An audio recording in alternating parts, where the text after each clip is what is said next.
koukala, pozorovala, obdivovala, přemýšlela nad tím, kým je její král, jak je mocný a koho chce s ní mít.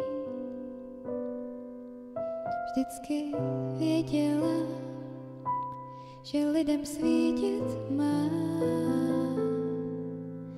tam, kde bez naděje a vládne pouze tma. Někdy pokoru svou ztrácela, chtěla být zdrojem světla, potom na oblohu pohlédla, ví, že se spletla. Teď chce být jen měsícem, ne sluncem vesmíru, protože měsíček smí odrážet to světlo, které má sám Bůh.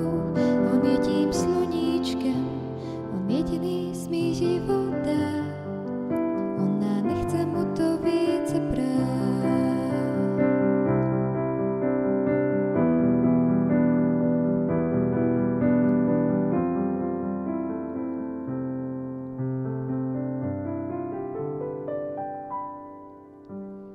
Měsíc svoje černé skvrny má, přesto svítí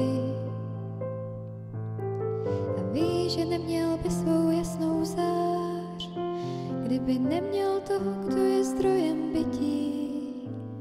Ta holka stále stojí dál, v srdci se mění.